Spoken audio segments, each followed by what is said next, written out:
Yang terakhir malah bukan hanya saat membuat presiden, saya minta maaf kalau menyebut kekisruhan belakangan ini apa yang banyak terjadi. Misalnya soal ijazah. Soal ijazah presiden ribut sampai sekarang, masif sekali gerakannya. Itu apakah tidak bisa ditangkal agar tidak sampai terjadi suatu saat hal-hal seperti itu? Soal ijazah presiden asli itu apa tidak, itu pelanggaran hukum atau pelanggaran etik? Ini sebenarnya tidak akan terjadi soal pelanggaran itu kalau undang-undangnya ketat, mengatur, mengantisipasi agar itu tidak terjadi, dan kalau terjadi apa akibatnya. Misalnya kasus ijazah Pak Jokowi yang sekarang ini, saya ikut bicara sebentar kemarin. Saya tidak peduli apakah ijazah Pak Jokowi itu asli atau tidak. Saya tidak peduli karena itu tidak akan ada akibatnya terhadap proses ketatanegaraan kita. Dalam arti begini, taruhlah misalnya betul tuh ijazah Pak Jokowi palsu misalnya. Lalu ada yang mengatakan gini, kalau betul ijazah Pak Jokowi palsu, maka seluruh keputusan-keputusannya selama menjadi presiden itu batal, tidak sah. Saya bilang enggak lah. Apa hubungannya? Itu kan hukum tata negara. Kalau pidana iya. Pidananya bisa. Kalau terjadi pemalsuan, itu karena kebohongan. Kebohongan publik karena pemalsuan. Itu bisa, tapi pidana itu tidak menyangkut ketatanegaraan ke orangnya. Kalau ketatanegaraan misalnya pengadilan memutuskan hari ini, presiden kemarin ijazahnya palsu, maka semua keputusan jasa ya bubar negara ini. Undang-undang pemilu dia yang buat, pemilunya udah selesai, yang tanda tangan tuh presiden, apa tidak sah? Yang mengangkat hakim-hakim tuh tanda tangannya presiden, hakim MA. Apa putusannya batal semua? Pengangkatan menteri udah diangkat oleh presiden, tidak sah? Apa batal semua itu kebijakan perjanjian internasional dan sebagainya? Tidak bakal tidak sah. Karena apa? Kalau pendekatannya hukum tata negara dan hukum administrasi negara, itu dalilnya itu keputusan yang sudah dibuat secara sah oleh kedua belah pihak, itu harus dijamin kepastian hukumnya. Wah, itu berlaku. Kalau salah ya sudah, misalnya kita kontrak dengan Cina, bikin jalan tol gitu, bikin kereta api gitu. Karena kita tidak senang lalu mau batal, ya Cinanya tidak mau. Kita terikat oleh hukum internasional juga dalam sengketa internasional. Atau kampus-kampus ini menjadi tidak sah semua ijazahnya. Karena apa? Yang mengangkat menteri, rektornya yang menandatangani ijazah itu. Menteri itu diangkat oleh presiden. Oleh sebab itu jangan terlalu ngelantur. Bicara keabsahan ijazah presiden kok dibilang lalu keputusannya tidak sah. Karena saya mengatakan begini, ini ada aja yang nanggapi. Saya lihat di TikTok. Seakan-akan apa? Mahfud MD sekarang sudah berubah. Sudah mendukung Pak Jokowi. Dia mengatakan bahwa kalau ijazahnya Pak Jokowi palsu, keputusannya tidak batal. Lah iyalah, bukan karena mendukung, memang begitu. Coba, teori apa yang bisa menyatakan itu? Kecuali pidana ya. Kalau pidana personal, bukan pada keputusan ketatanegaraannya.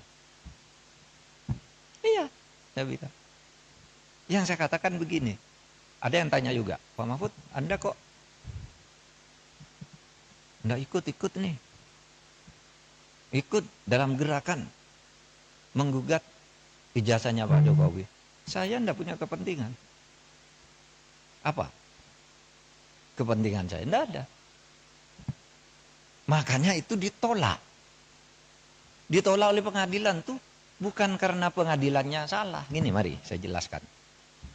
Biar nanti saudara, kalau mencari celah ngatur pelanggaran presiden yang terlanjur terjadi itu, di undang-undang kepresidenan mau diatur bagaimana. Saya dengar paper yang masuk sudah banyak. Coba nanti dipilih butir.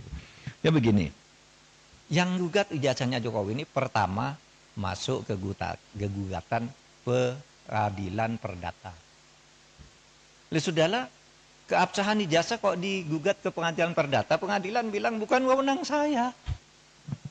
Jadi benar pengadilan itu bilang, NO, saya tidak dapat menerima ini karena bukan wewenang. Tugas pengadilan itu bukan mencabut ijazah. Terus apa dong? Lagi pula, kalau perdata itu ya seperti teorinya, perdata itu yang menimbulkan hak dan kewajiban. Orang bisa melakukan gugatan perdata kalau ada perjanjian kontraktual, kontrak di antara kedua pihak di mana yang satu tidak memenuhi syarat. Kapan Pak Jokowi melakukan kontrak dengan orang yang menggugat itu? Mewakili siapa dia? Iya kan? Pengadilan begitu. Saya tidak membela Pak Jokowi, tidak juga membela pengadilan. Benar dia, justru kalau dia memutus salah. Pengadilan negeri itu. Terus kemana dong? Tidak ada kok. Pihak yang dirugikan siapa? Secara perdata. Siapa yang perdata itu kan pribadi dan badan hukum privat. Oh kalau gitu pindah ke PT UN. PT UN juga menyatakan tidak bisa nerima. Kenapa? Kalau saya dinyatakan mencabut ijazah tidak sah. Seharusnya Anda minta, kalau mencabut ijazah itu minta ke UGM. Karena UGM yang menerbitkan, masa PT UN. Dan lagi pula apa rugimu secara ketatanegaraan, ketatausahaan negaraan.